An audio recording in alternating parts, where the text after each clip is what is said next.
Dumating si Kevin ng Boracay 3 days before the wedding. Sabi ni Jack ay para naman daw makapag-relax siya at makapag-prepare sa muli nilang pagkikita ni Juliana. Eto na naman siya. Hindi na naman mapakali. Makikita niya na naman si Juliana.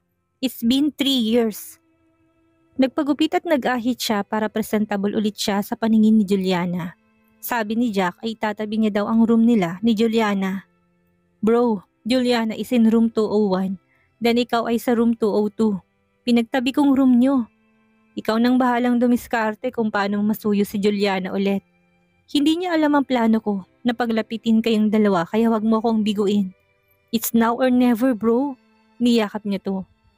Thank you, bro. I love you. Yak! I'm getting married, bro. Saka hindi tayo talo. Sabi ni Jack habang kumakalas sa pagkakayakap niya. Nagtawanan silang dalawa. I want you both to be happy, especially. Natigilan si Jack. Especially what? Nothing. Basta ikaw nang bahala. Oo siya. Hanapin ko na muna si Michelle. Sige bro, thank you ulit. Balita niya kay Jack na wala pa ring boyfriend si Juliana sa Paris. Pero may mga manliligaw to. Hindi naman nakakapagtaka yon dahil maganda naman talaga si Juliana. Nasa room na niya siya sa 202 at nagpapahinga. Narinig niya may ingay sa labas ng kwarto niya. Mukhang dumating na si Juliana sa room 201. Sinilip niya ito sa peephole door para siyang binatilyong hindi mapakali. Pag nakita ang crush, nakita niya si Juliana. Nakaputing bestida ito, naka-beach hat at naka-shades. Mukhang may pinagtataguan na ayaw makilalang identity niya. Sikat si Juliana sa Pilipinas dahil isa ito sa mga Filipino model na naging successful sa ibang bansa. Napakaganda pa rin niya, bulong ni Kevin sa sarili. Papasok na si Juliana nang biglang may dalawang batang nagtakbuhan, papasok ng kwarto. Hindi niya lang nakitang mukha ng mga to dahil nakatalikod sa kanya. Who are those kids? Hindi naman nabanggit ni Jack ang tungkol sa mga batang yon. Baka anak lang ng kaibigan ni Juliana. Hayaan niya na munang magpahinga si Juliana. Hindi niya alam kung anong style ang gagawin niya na kunwari ba nagkasalubong sila at nagkabungguan o hindi kaya sabay silang magbukas ng pinto at kunwari nagkagulatan. Napasabunot si Kevin sa buhok niya. Hindi niya alam ang gagawin. Naubusan na yata siya ng diskarte. Lumabas siya ng room at pumunta sa bar. Iinom na muna siya, pampalakas ng loob. Maingay ang room ni na Juliana dahil sa mga batang nagtatalunan sa kama. Narinig pa niya hanggang sa labas. Eto na si Juliana. Sobrang lapit na sa kanya. Sana naman ay umayon na ang tadhana sa kanya. Dumiretso siya ng restaurant. 12:00 na pala. Kakain na muna siya bago uminom ng alak. Juliana's room. Mom, we're hungry. Can we eat at the resto? But my head is aching, kids. I need to go to shower, sabi ni Juliana sa mga anak niya. Can you wait for me? We will just look for Daddy Ninong then we'll bring you food here. You just take a rest, okay? Sabi ni Thunder. Safe naman ang buong hotel na narentahan ni Jack para sa kasal niya. Walang nakakapasok na hindi invited. If you don't see Daddy Ninong, ask any of the guests.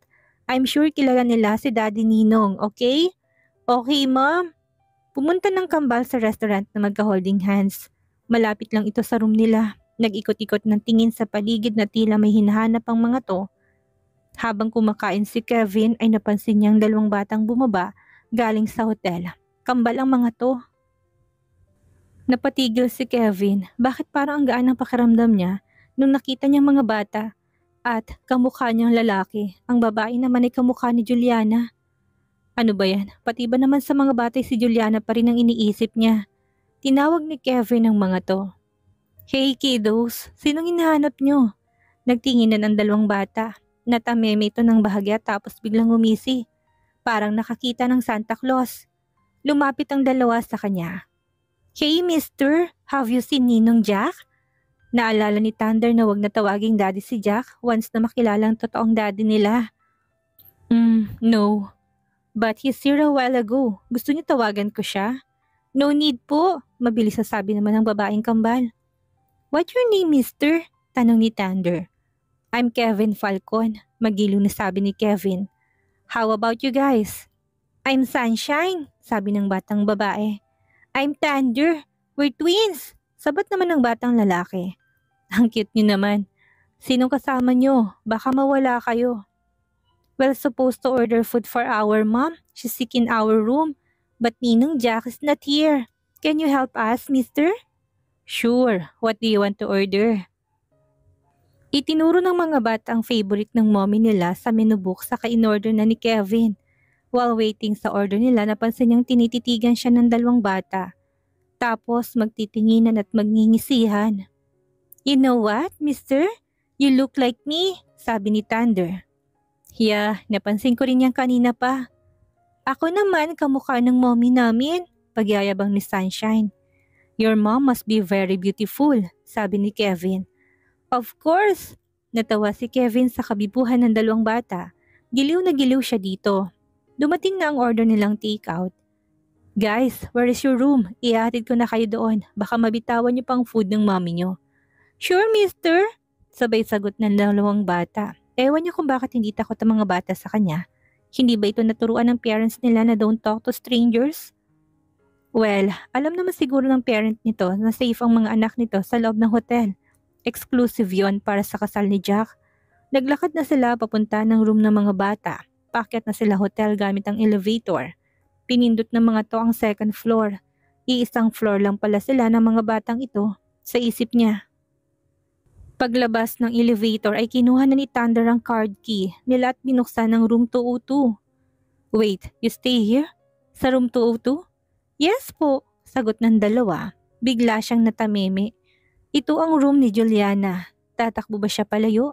Hindi pa siya ready. Hindi pa siya nakainom ng alak pampalakas ng loob. Nawili siya dito sa dalawang bata. Nawala sa isip niyang plano niya kanina. Binuksan ni Thunder ang pinto at pumasok. Sumunod siya dito. Mom, we're here! Sigaw ni Sunshine. Saka naman paglabas ni Juliana sa bathroom, naka-bathrobe lang siya. What the? Hindi alam ni Juliana kung anong tatakpan sa katawan niya. Wala siyang panloob. Natameme din si Kevin na nakatitig kay Juliana. Kids, bakit kasama niyo siya? Hindi ba sabi ko look for Ninong Jack? Malakas ng boses ni Juliana. Hindi niya alam ang gagawin. Nagulat ang dalawang bata sa sigaw niya, mukhang paiyak ng dalawa. Ako ang may kasalanan, sabat ni Kevin. Wala si Jack, kaya ako na nagpresenta sa kanila na tulungan sila. Mom, wala pong kasalanan si Daddy. Tinulungan niya lang kami, sabi ni Sunshine na nagsusupladan na rin. Daddy? Did you call me Daddy? Tanong ni Kevin kay Sunshine. Umiiyak na to. Yes, you are our daddy, sabi ni Thunder.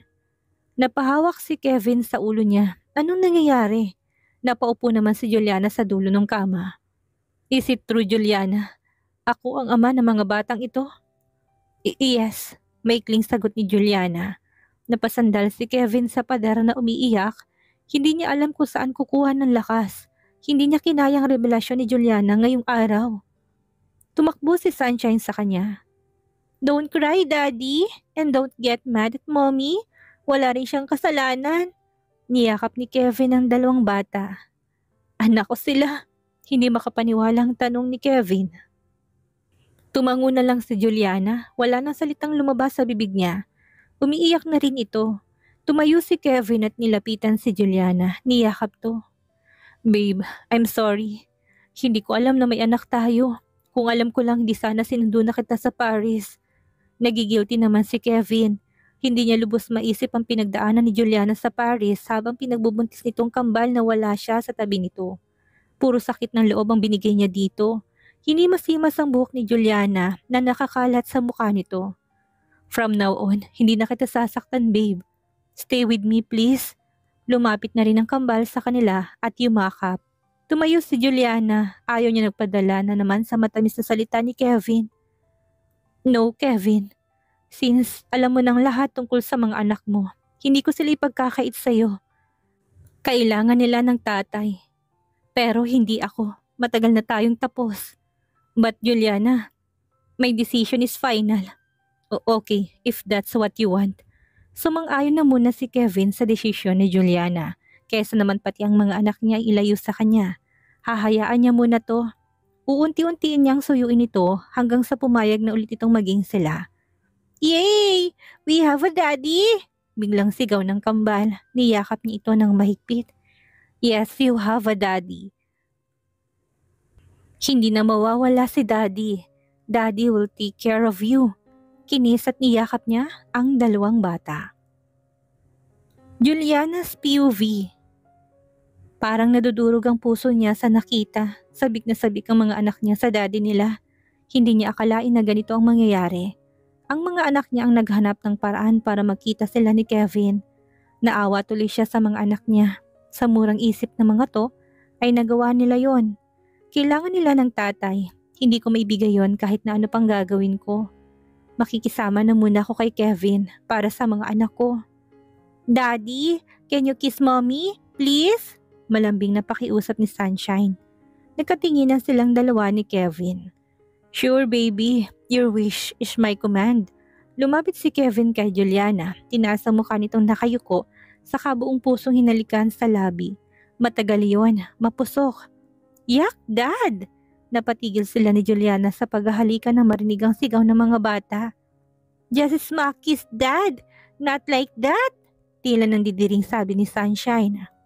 Sorry baby, I got carried away. Nakangising sabi ni Kevin. Nahihiya naman si Juliana na tumayo pumasok sa banyo. Shit Juliana, ano na naman to? Back to zero ulit? Kinikilig ka na naman? Pinagagalitan niya ang sarili. Parang gusto niya tuloy iuntog ang ulo niya sa pader. Nababalik wisyo siya na may narinig na dumating sa room nila. Si Jack at ang nobyo nito. Inayos niya ang sarili, nagpalit ng damit sa lumabas ng bathroom. So, nakangiting sambit ni Jack. I can see na okay na ang Falcon family. Yes, Ninong Jack, we have a mommy and we have a daddy. Pagmamalaking sabi ng kambal. Good job kids. Napahalakhak ito at nag-appear sa kambal. By the way Juliana, this is my fiancé, Michelle. Pakilala nito sa nobya. Sweetheart, this is Juliana, my best friend. Iisang subdivision lang kayo sa Alabang. Hi, bati ni Juliana kay Michelle. Hi Juliana, tila kinikilig ito. I know you, I'm a fan. Lagi kitang nakakasabay sa pag-jogging sa park dati. Really? But I was think that was long time ago. Matagal na ako nanirahan sa Paris eh. Yes, I also have a collection of the makeup that you endorse. Biglang tumawa si Jack. I told you Guaps, magkakasundo kayo nitong sweetheart ko. Nahihiyang ngumiti lang si Juliana, hindi kasi siya sanay na pinupuri ng ibang tao. By the way bro, your parents just arrived, kasama si Cindy at Lennon. Andito din si Cindy? Sabi ni Juliana. Yes babe, hinawakan ni Kevin ang kamay niya. Huwag kang mag-alala about Cindy, hindi siya sagabal sa ating dalawa. Pero bakit? As far as I can remember, fiancé mo siya. Nope. Sila talaga ni Leno na nagmamahalan. Matagal ko na dapat sinabi sa'yo yon. And as far as I can remember, isang babae lang ang minahal ko simula nun hanggang ngayon. Sabi ni Kevin na mataimting nakatitig sa kanya. Yumuko siya para hindi salabungin ang titig nito. Ew, Dad! So baduy! Maarting sigaw ni Sunshine. Nagtawanan silang lahat. Maliban kay Juliana na nanatiling nakatuyo. Kids, you wanna see Lola and Lolo? Yes, Daddy, sabi ng kambal na patalon-talon pa. Okay, let's go. Paalam na muna kayo kay mommy nyo. Come on mom, let's see Lolo and Lola, sabi ni Thunder. Kayo na lang anak, masakit ang ulo ni mommy. Remember? Okay mom, just take a rest. Eat the food Daddy bought for you. Okay anak. Nauna nang umalis si Jack at Michelle. Kasunod ang dalawang kambal. Hinawakan ni Kevin ang mukha ni Juliana para ikis ito sa cheeks. Take care of yourself, mommy. Babalik din kami kaagad. Bulong ni Kevin sa kanya saka lumabas na ng room. Natameme si Juliana. Pagdating talaga kay Kevin, wala siyang kalaban-laban. Hindi niya kayang kontrolin ang puso't isip niya. Pumunta si Kevin kasamang kambal sa room ng mommy at daddy niya. Siguradong mabibigla ito. Hey guys, bati ni Kevin sa mga magulang. Nandun din si Lennon at Cindy sa room. Nakasunod sa kanya ang kambal. Tahimik mo ng dalawa, mukhang nahihiya. I would like you to meet Sunshine and Thunder, my kids. What? Tila nabingi ang mommy at daddy niya at pinaulit pa sa kanyang sinabi niya. Binalingan niya ang kambal. Kids, say hello to Lolo and Lola. Hi Lolo! Hi Lola! Pagsunod naman sa utos ng daddy nila. Paano nangyari to? Sa pagkakaalam ko, wala ka namang girlfriend anak? Tanong ng mommy niya. Anak namin sila ni Juliana ma. Dumating sila galing Paris. Tila may namumuong luha sa mata ng mommy at daddy niya. Talaga ba anak? Kids, give Lolo and Lola a hug. Utos niya sa anak niya. Tumakbo naman ang mga bata papunta sa parents niya. Hi Grannies, I'm Sunshine. And I'm Thunder, sabi naman ni Thunder na nakataas pang kamay. Oh, they are so adorable. Pagsingit ni Cindy sa usapan. Naiiyak ako kuya. Hindi ko akalain na makakaproduce ka ng ganyang kaganda at gwapong bata. Sabi ni Cindy na pumapahid ng luha. I'm happy for you kuya, sabi naman ni Lennon sabay yakap sa kanya. Totoo ba ito? Meron na akong mga apo at kambal pa. Yes po Granny, totoo kami, hindi po kami laruan, sabi ni Sunshine, madaldal talaga to. Where is the mother of these kids? Hindi mo pa napakikilala sa amin iho, sabi ng papa niya. Yes pa, makikilala niyo rin siya soon. Hindi pa siya handa. Kung ano man ang namagitan sa inyo anak at nilihim niya na meron kayong anak, sana naman ay magkaayos na kayo. Ayokong ilayo ulit sa atin ng mga apo ko anak. Yes pa, aayusin ko po ito. Hindi na ako papayag na magkahiwalay kami ulit. I'm happy for you anak, naluluhang sabi ng mama niya. Nasa kama si Juliana nagpapahinga nang tumawag ang mommy at daddy niya. Anak, where are you? Dito na kami sa resort.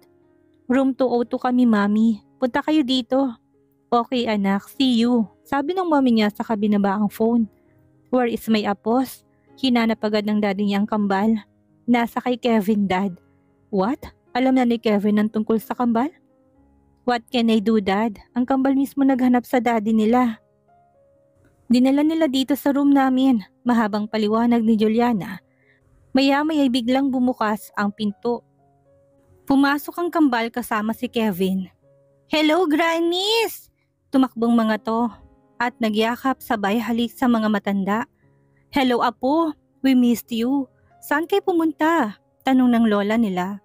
Pumunta po kami sa other grannies namin, sa mama at papa ni daddy.